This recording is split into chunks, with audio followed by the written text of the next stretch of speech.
Okay, so yes. Hi, everyone, and welcome. So, my name is Josefina. I'm programs lead at Fab City Foundation for the ones who do not know me. I work on programs that connect distributed innovation, local production, and regenerative urban futures. And it's a real pleasure to welcome you today to the Fab City Awards 2026 Winners Roundtable. So this session is a moment to showcase and learn from the winning initiatives of this year's edition, all working in different ways around our 2026 theme, which is collective action for regenerative urban futures. Today, we'll hear directly from the winners, so it's a pleasure to have you all here today. We'll learn more about their projects and explore how community, technology, and nature can come together to create real impact on the ground.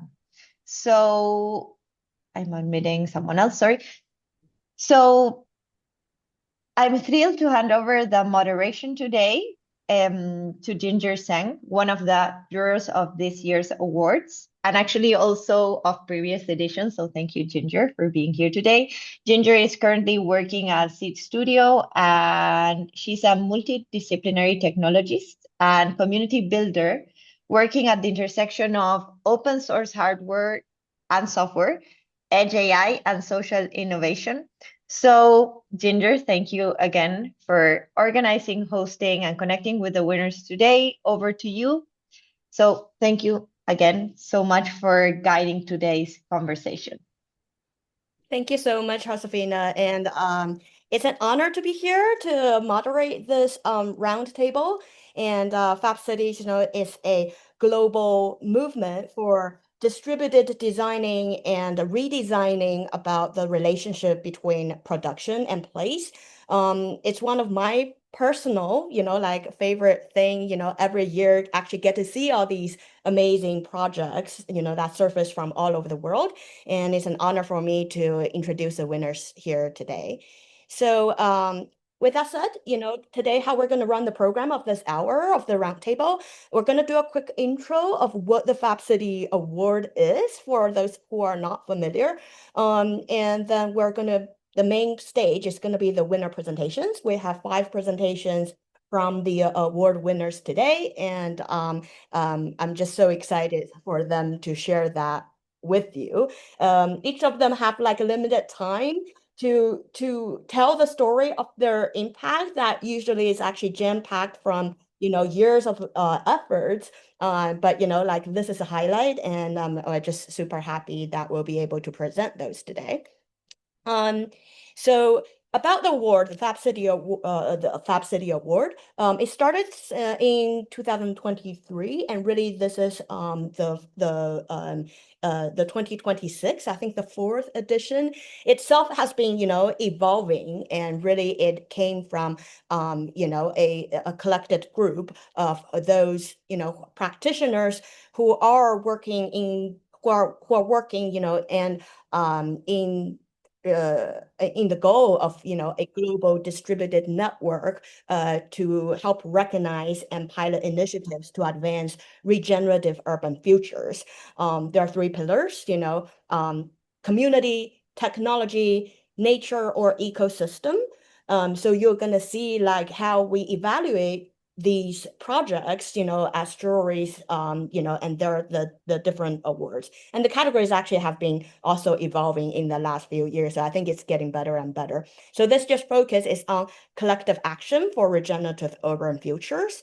And if we look back, you can see from the 2023, when we're also focusing on local productive and resilient cities. In 2024, it's like from foundations to impact, all the way until last year, it's ground up climate action.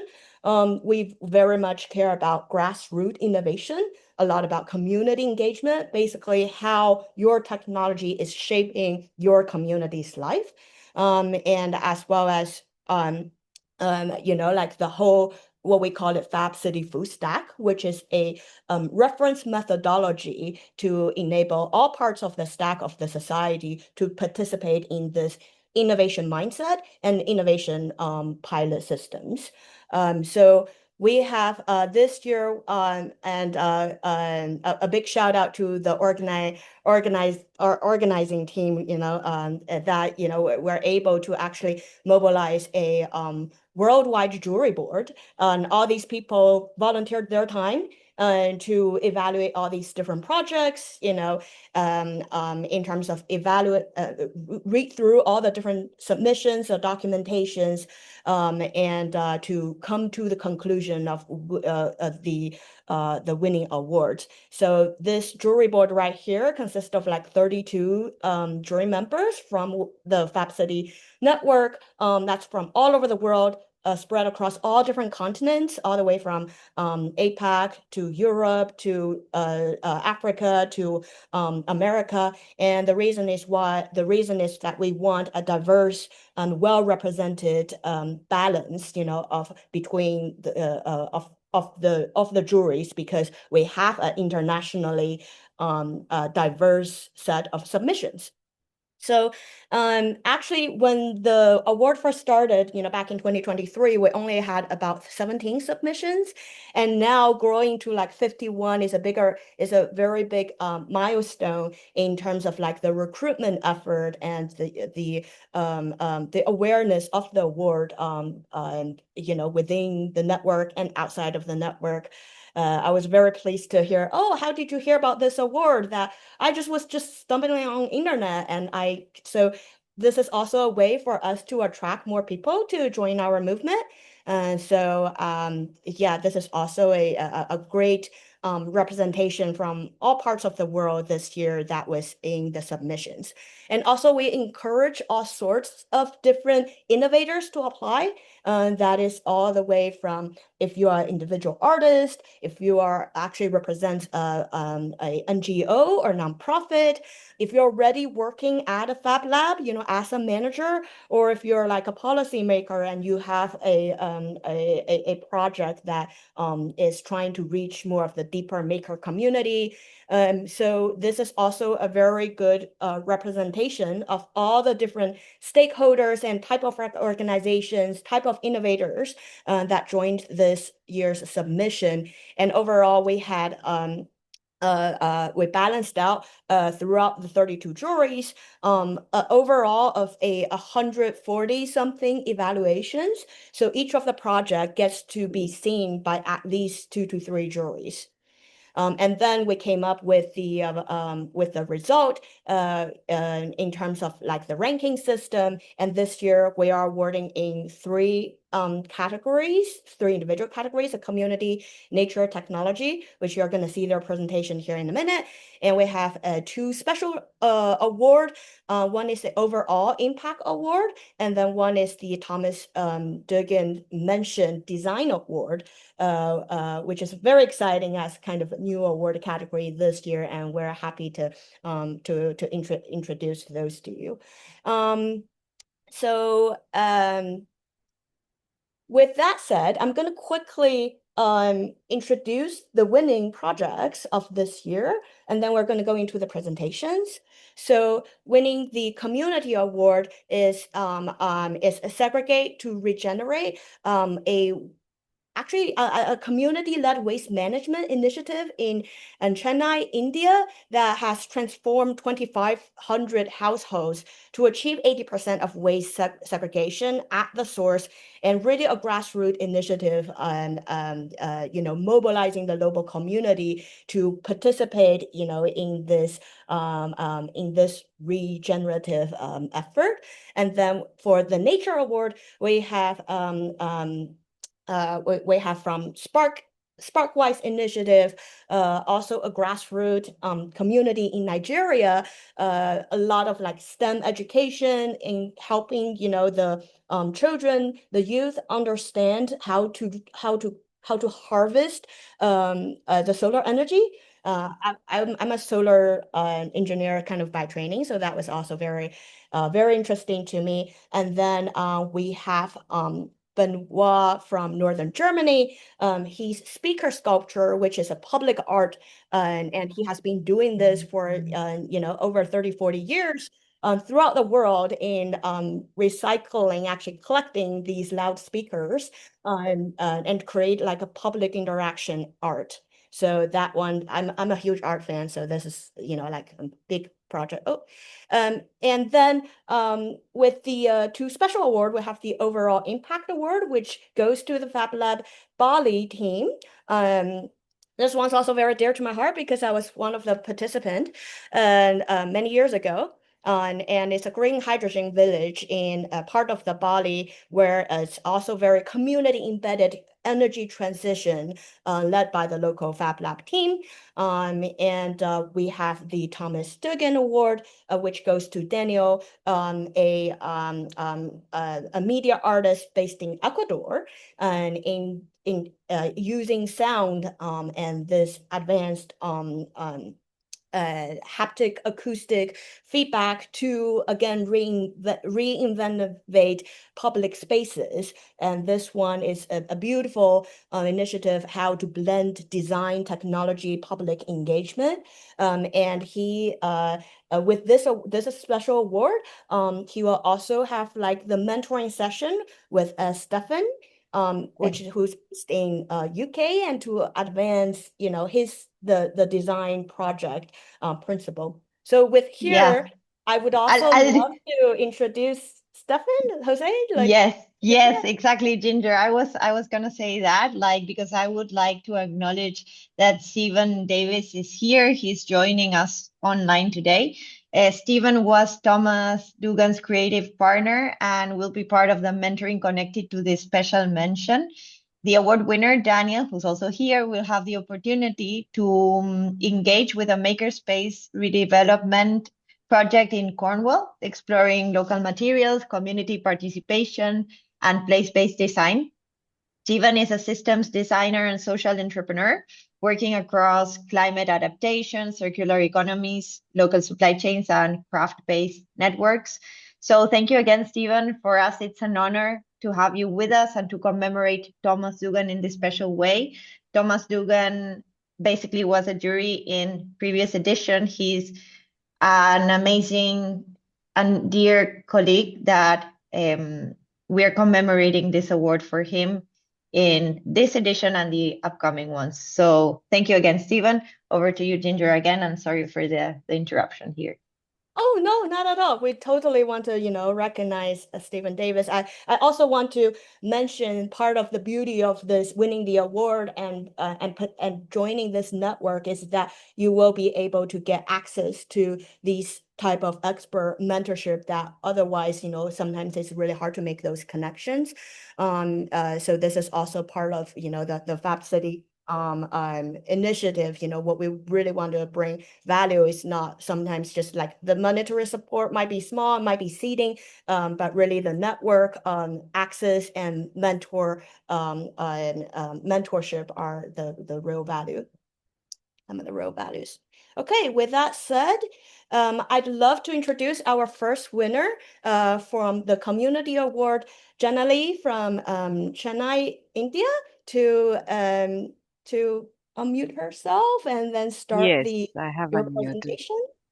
Yeah, super. Thank you, Ginger and Josefina. Um, so, hello everyone. I am Janani from Roka, from Chennai, India.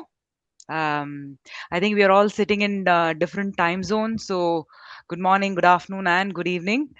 Um, in fact, this day is very special for us at Roka because this is our first international or global recognition. So we are really excited, and it is an honor to present our work today in this forum. Yep, and I want to congratulate all the other winners as well. Just to give you a brief about Roka, it is residents of Kasturba Nagar Association. It's very interesting because we are different from the rest of the welfare associations that function in India, because we have decided to focus on waste management and environment and sustainability related work in the community we live in. It was founded in 2019, And until about 2021, 2022, we had been only focusing on working in Kasturba Nagar. But after 2022, we decided to explore and expand beyond Kasturba Nagar, and we have been working with different other communities, educational institutions, and even corporates. Uh, but in Kasturba Nagar, we have a project which has been running since October 2023, which is called the We Segregate. Can we go to the next slide, please?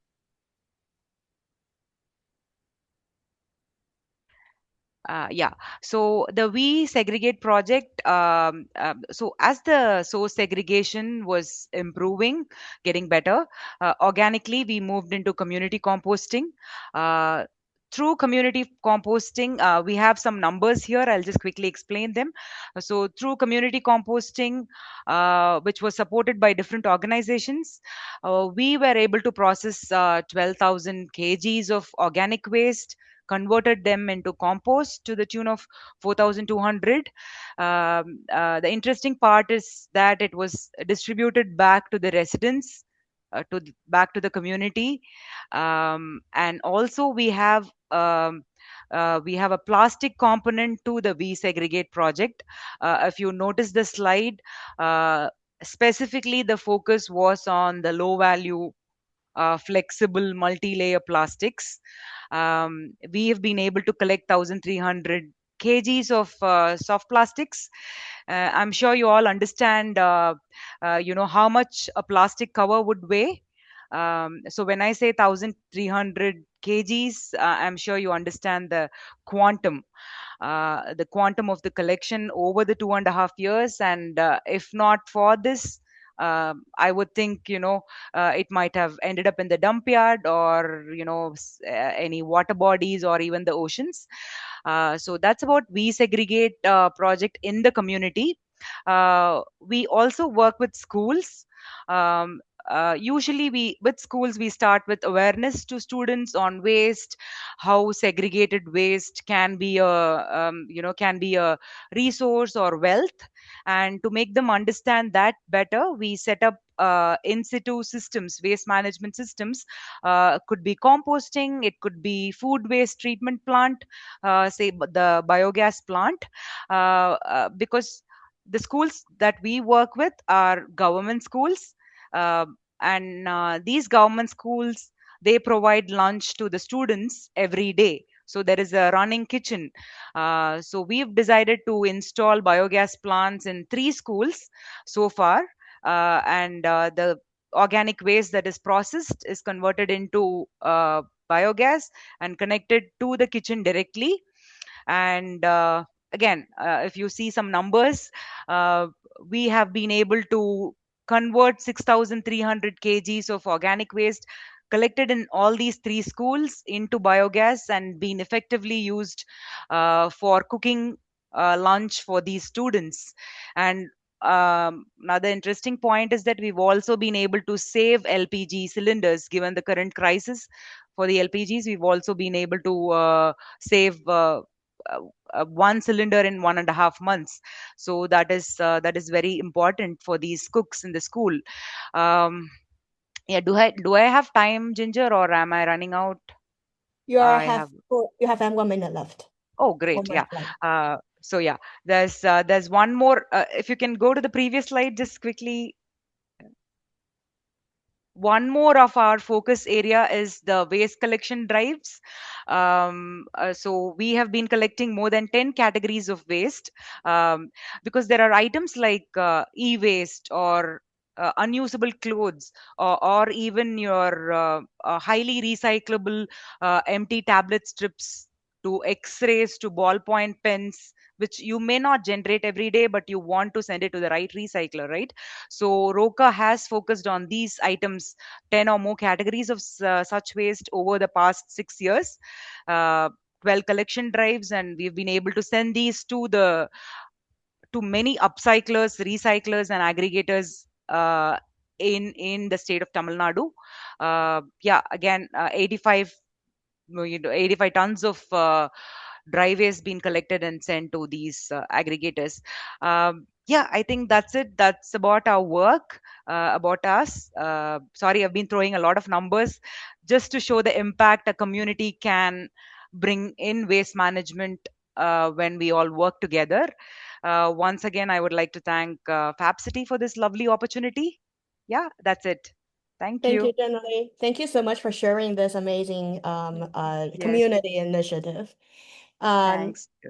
yes, and then next up, we'll have Ebenar from Sparkwise Initiative. He's from Nigeria, calling in from Nigeria.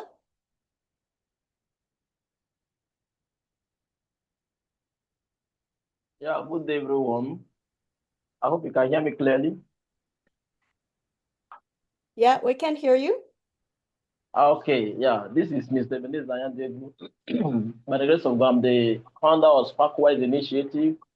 Sparkwise Initiative is a youth-led organization that transforms environmental waste into energy. Initially, the initiative was born or formed in year 2023. Of course, born from a lived experience when I was a fellow of Teach for Nigeria, posting on an observed community, which is a village or a rural community, seeing the heap of plastic and electronic waste in the community, as well as the challenge of the students unable to study at night and the household members unable to see at night due to grid or frequent grid failure in the community, led us to a kind of form this particular initiative, collaborating with my students. We started initially with biogas, where we use food waste and the cow dungs to produce small gas that is used for cooking. Later, we do to reduce the deforestation and the cutting down of trees. Later, we diversify fully on that of solar innovation, where we use discarded plastic and electronic waste, gather it, and use some engineering principles to produce little solar lantern. So far in our initiative, as of that 2023, then we move forward and started buttressing to many communities as of 2024 and 2025, and we have recycled more than 10 more than 10 tons of electronics and plastic waste in that particular area and some other environs.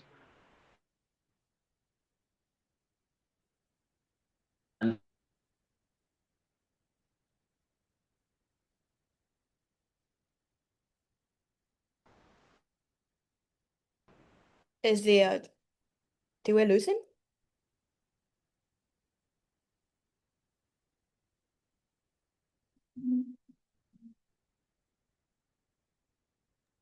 Yeah, I cannot hear him. Through the initiative, we have become areas. For example, we have over 1,000 tons of electronic waste. Am I audible? Yes, Yeah. now it's better. Yeah, now it's Okay, better. okay. So I say so far we have, let me continue, we have produced more than 1,000 solar lanterns and also repaired more than 1,500 damaged electronics. Like for example, you see that in the community where there is no a repairing station and there's a kind of heaps of plastic waste, knowing very well that many of them are still in order that can be repaired. So from there now we begin to a kind of engineering to that particular dimension to produce the energy. Next slide. Next slide. Yeah, next slide. Oops, this one. Okay, good. So after this thing, we now go into a kind of we have some other social impact we have made so far in the Sparkwa initiative in order to reach more communities, in order to drive this impact, in order to make sure that the rural students can see clean energy to study at home at night, and also in order to make sure that there is a kind of a DG7, which is a clean, affordable, and clean energy that is made affordable. So in that aspect, we have reached many areas. We have trained 1,000 students and also local youth members in technical innovation, in a kind of obstacling of waste, even in entrepreneurship and in STEM education, in order to build clean tech and waste recycling so that they can be entrepreneurs and also they can be a kind of a digital skills. You know, when you are in a rural community where there's no help, you can create help for yourself now to build some solutions. So we have also empowered a kind of some students and the other community members in order to a kind of to become to promote circular economy system in order to recycle waste and also upcycle some plastic in order to create some solutions. So in this initiative so far, we have also a kind of inspire many youths to be innovators. So many youths to be innovators, that youth-led innovations, and also bring practical and what we call PBA, which is project-based learning and challenge-based learning in school, thereby promoting G7 and G4, and also making students to be what to know how to kind of convert theoretical classes into practical oration, where they can have real life situation and solve some community challenges using their skills they acquire in schools. Next slide. Yeah, next slide. Okay, next slide. As I round off, so we are looking at a kind of based on our partnership with other organizations. We're also looking for other partnerships with maybe Fab Labs and others. Currently, we have collaborated with many organizations like Clinton Innovation Center. It's a kind of one of the notable Fab Lab in Nigeria and Africa, and also collaborated with Membedeb Tech Lab for more technical innovation in order to improve our circuitry, in order to produce more solar lanterns, in order to train more students. So we are kind of seeking for a more partnership to expand our impact, whether it's from Fab Lab, whether it's from NGOs, from individuals around, so that we can see how to improve local innovations and make sure that everyone has what it takes in order to kind of maintain a local innovation and also improve life style for those in the rural communities through this our Sparkwa initiative, information STEM, and also clean energy through waste. Thank you. As I will stop here. Thank you. Thank you so much. What an amazing grassroots project. And again, we're so happy to give this award to you. And Okay. Next up, we have Benoit from Northern Germany.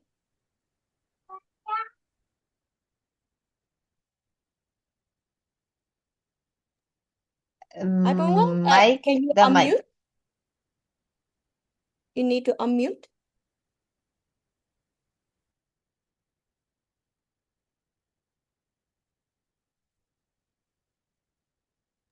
Okay. All right. Hello, everybody. Now you hear me? Yes. Yeah. Okay. Nice to be on this worldwide screen here with everybody around the world. I love you all. Everything's okay. Okay, I have 5 minutes. So actually, I wrote a little speech down. So I'm going to read this and get through, so at least I get the main information about. So I'm involved with recycling loudspeakers because I'm an artist and I wanted to work outdoors. And I discovered that loudspeakers are very cheap and are available. And I also wanted to create social responsibility in public spaces. So my main question is, why shouldn't public sculptures talk and interact with the public space and the community around it? Isn't it time for urban public to take back the public space for itself, instead of, for example, oversized billboard advertising that you see everywhere around on the streets? We want to take the street back to the public. That's the important thing. My message is, give the public space back to the people, make it a social space again for communication and community involvement. Speaker sculptures are social spaces that everyone can use to communicate, interact, and have fun. For example, artists, musicians, choral groups, DJs, and marriages even. So we're supplying loudspeakers in a public space and allowing people to use them for themselves. And of course, these loudspeakers are recycled, so it's even better because it's cheap and it's available. I build interactive sound sculptures with loudspeakers collected from the neighborhood, loudspeakers contributed from local people, loudspeakers with patina and stories to tell, personal home electronics like age-old called useless speakers that people throw in their backyard or put up in their attic and don't even use anymore. Or you can buy cheap loudspeakers from secondhand stores, from Salvation Army and Goodwill, or you simply buy them by the pound from recycling companies. My own storage space here on my farm has been dubbed by neighbors a shelter for homeless loudspeakers. Sometimes people deposit piles of speakers in my front door with a message saying, "Looking for a home." Speaker sculptures are site-specific edifices. The aesthetic structures often relate to local public and architecture. A few examples are my obelisk sculpture in Cairo, the Torii Gate in Japan, the speaker arena projects that are built in sections in order to be easily transportable to different locations. That was the first picture. If you go back to the first picture. Right.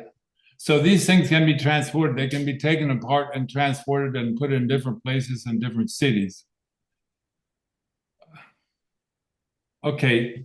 Other problem, I mean, I've been building these things now for about 20, 30 years. There's always a problem is when you build a public edifice or a sculpture, then how do you maintain it? Well, actually, the trick is these things belong to the neighborhood. These things should also not only be used by the neighborhood, but also to be maintained by the neighborhood. That's my main quality of these sculptures. It's not a sculpture made out of granite or stone or whatever. It's a sculpture that belongs to the neighborhood and can be used by the neighborhood for what they want to use. As I said, let's get the streets back to the public. Let's get the open spaces more back to the people that live around it. Also, if we get into technical details, these structures the volume can be controlled. I can say anybody can call up this structure and talk through it for 3 minutes. You can also play your use Bluetooth and play your music through it. You can plug a guitar into it and play your guitar, or plug a microphone into it and play guitar. So these things are usable in many different kinds of ways by the people that live around it. I don't want to go into details, but you can build a basic structure and then you can attach the loudspeakers to it. So actually, the structure itself will always remain available. If the loudspeaker breaks down, you can also easily replace it with another loudspeaker. As I said, it's all recycled stuff. It's cheap and it's available, and it always is available. You just get more loudspeakers. Okay, the aspects are community involvement. This is very important. The speakers come from around the community, and the community can use the sculptures themselves. Artwork, in terms of artwork, artists have always, over the ages, have always used medium. Why should not artists also use recycled loudspeakers into their structure? As I said, it's just a new medium for us to use.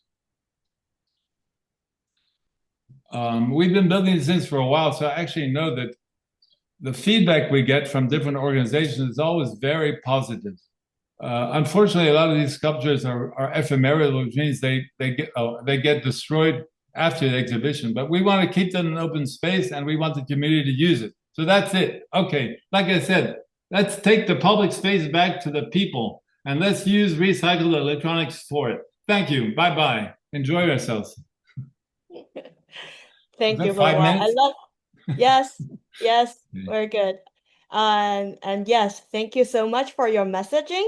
And we have another picture here. We saw some of like the sculptures, that all around the world. And I love your loudspeaker as a medium for the artists, like this whole thing. So with that said, we'll have Q&A like later, and if we have more time, we'll show like a video of, actually what the speakers sound like. And with that said, I'm gonna start introducing the special awards, the overall impact award from Fab Lab Bali, and Elaine's gonna be presenting.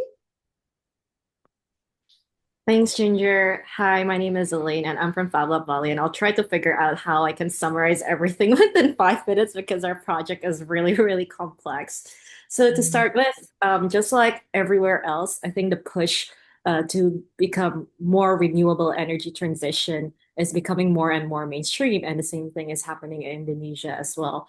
But at least what we found over here, and maybe could apply to some global South countries, is that there are still barriers to clean energy adoption because first, the technology itself is really, really expensive and too complex to use for, let's say, a village scale adoption. At the same time, there is no proper social infrastructure for that adoption so that it could be systematically developed. And that's why we notice that there is a gap, that successful transition requires an integrated ecosystem. And that's where this project comes in.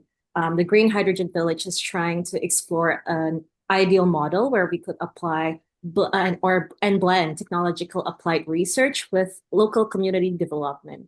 In Bali, we have this community organization called the Banjar system, and each Banjar has in Bali there are about 4,600 Banjars, and each Banjar has 50 to 200 families. And so this social structure system is deeply integrated in the island. And through that social infrastructure, we are trying to figure out how to make a renewable energy transition model that is open source, distributed, frugal, accessible, safe, and has direct grassroots implementations. Next slide, Ginger. So to do that, we have two main approaches. Yep, before. So first, we have the technological development aspect as well as the community development. In technological development, we are trying to figure out how we can produce low-cost hydrogen production and application, because hydrogen is still very, very expensive, but coastal communities will highly benefit from it. And so we have three research tracks. The first is how do we produce frugal hydrogen production? And the next is figuring out how can we make hydrogen something that is really expensive, more accessible, and more in line with the coastal community use in their daily lives. At the same time, the village that we're working in, Sarangan, they have a huge, massive waste problem. And what we found is that waste could produce hydrogen. So we thought, oh, that's a really good track to look into as well. And so those are our three main research tracks for the technological development. But when you make technology more accessible, the community as well needs to be able to use those technologies, or not everything will be futile.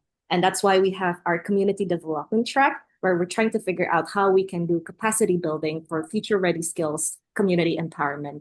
And that includes running youth STEAM workshops, as well as co-creating with the villagers on local problems and local solutions. Can we move to the next slide? So just a bit of example of, just a bit of example in terms of the tech dev aspect, like for low-cost hydrogen production, normally this HHO generator or an electrolyzer could cost thousands of dollars industrial-wise, but we were able to utilize local materials and use Fab Lab machines, and we were able to make something that is $200. And we were able to light up a stove for 2 minutes. So everything is still we're still trying to make better versions of it every day. And in terms of the hydrogen R&D application, for example, we noticed, the kids, they get by everywhere with e-bikes. And so we thought, let's make a charging station with a very Indonesian familiar form. And when the kids saw it, they're like, oh, can we have this in our school? Because we always kept on forgetting to charge our bikes. I think having this charging station will be perfect. And then, for example, we also decided, let's use hydrogen for fishing boats, because Sarangan is a fishing village. Because when we talk about electrification with the locals there, they're like, oh my God, I'm scared. What happens if my boat just dies in the sea? So we noticed that because there's still that hesitation, we were like, okay, cool. Let's make your fuel price cheaper. And that actually makes them really happy. That's why we decided to go for a combustion process. So while we're doing that tech dev, we were also trying to figure out how to make STEAM concepts more relatable for the locals there. And to do that, we were running workshops that are essentially very much embedded in. For example, we were making drones with bamboo sticks because we eat satés in Indonesia. And then such simple concept made the kids really happy. And then, for example, the youth there, they were seeing that we were doing workshops with the kids. They're like, hey, every year in Bali, we make this demonic sculpture that we are going to burn for a cultural procession. And we want to see, and then we were like, hey, why don't we try to put electronics in there? And so this year, the kids there, they make an Ogo Ogo animatronics. And that's because we taught them electronics in that project. They started to become more interested in a lot of STEAM concepts. At the same time, the local communities there, they said like, oh, you guys are good with technology. Can you help us, solve a local problem here? So the fishermen, apparently they've been doing fishing with a headlamp that they DIY themselves, but it's very, very very, very non-ergonomic in a way. And so we work with them, co-create with them in how to make a more safe and very ergonomic friendly headlamp for their needs. So essentially, that's sort of like a snapshot of our projects, of our project Green Hydrogen Village. If you have more questions, we can talk more in the Q&A section. Thank you. Thank you, Elaine. Thank you, Elaine.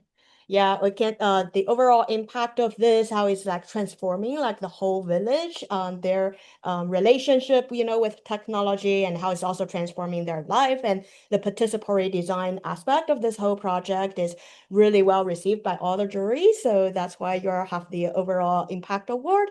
And with that said, we're gonna go into the final presentation by Daniel on Sonic Field.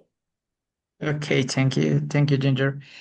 I start with a question. What if blind intelligence could redesign the future of public spaces?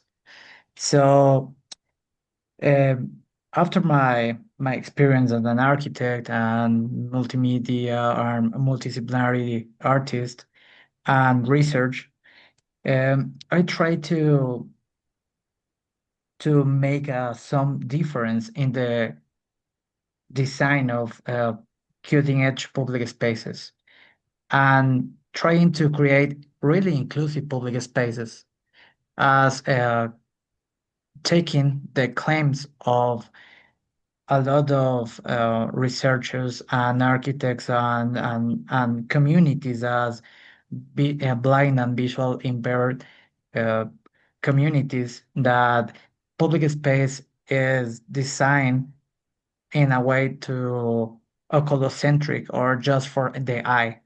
So could you next slide, please?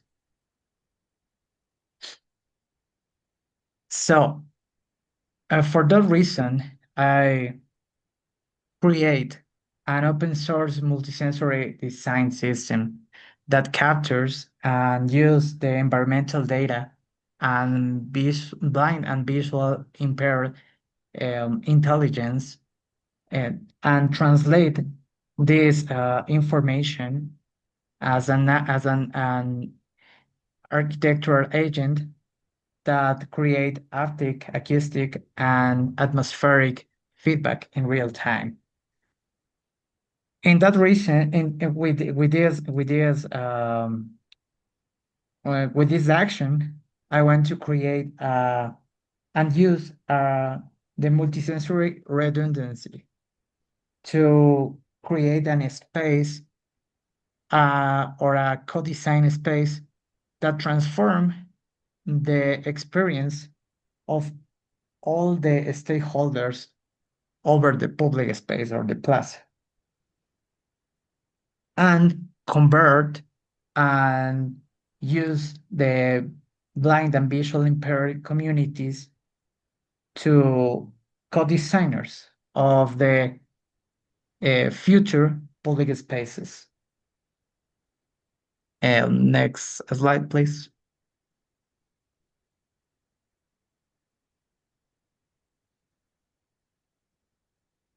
Finally, creating this grammar or this intelligence, I want to recognize that the visual impaired communities as an expert and as an expert multisensory designers, because they use multiple techniques to perceive the space or public space as the collocation, active memory, auditory spatial activities, and they could enrich to reach better public space thanks to the multisensory design. And as well, creating a civic access to a labor integration and proficiency roles that could empower or complete to co-design governance that introduce blind and visual impaired participation in the redesign or design of public spaces. The next steps could be the instrumental pilot, and as what I mentioned previously, the all labor integration and the certification and policy. This could enrich not just the blind and vision parent community, could create and empower the participation on all the segregated or all the segregated communities that are not in charge to the design or the process of regeneration of public spaces. Uh, uh, yeah, and that's it. Thanks a lot. Thank you, Daniel. This is such a beautiful project on bringing the visually impaired community, as the expert to navigate that whole design space. Really love this. I also, in the past has run a Build Together initiative and very similar kind of structure in terms of that participatory design. I'm really looking forward to how the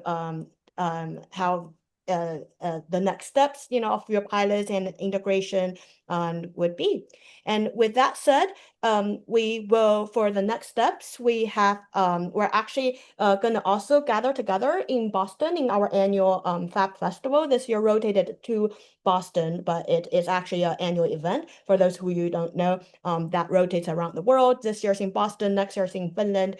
Previous years was in Bali, and that's how we actually grew the global ecosystem. And so we'll have the similar type of this roundtable in person in Boston. If you are in Boston, if you're part of the Fab Network, please come to our track during the in-person event.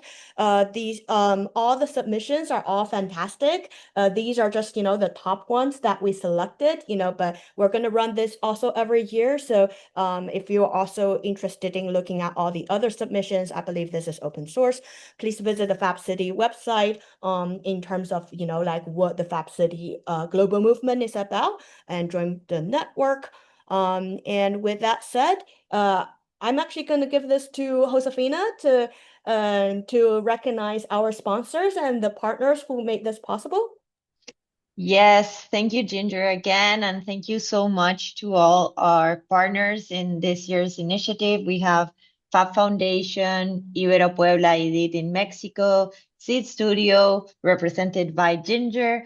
We have also Hackster.io and Lychee Lab in China. So thank you very, very much to these partnerships, because we are making possible many things. For example, Seed Studio is donating tech for these initiatives to accelerate what they're actually working on. Hackster has boosted all the initiative in their platform. And well, of course, Fab Foundation has been our long-term partner in the past as well, boosting the initiative, making this possible alongside the whole Fab Labs network. And Ibero in Puebla, it's an amazing Fab Lab as well, Lychee Lab in Shenzhen as well. So thank you all once again to all the partners for being part of this. It's really important for us. And Ginger, again, thank you for guiding today's and creating such a thoughtful space for the winners to share their work. As you mentioned, I think the most valuable thing here is the connections that can be made after we are basically commemorating these initiatives. And once again, congratulations to all the Fab City Awards 2026 winners. It's been really, really inspiring to hear more about your initiatives and the different ways that you have been bringing collective action for regenerative urban futures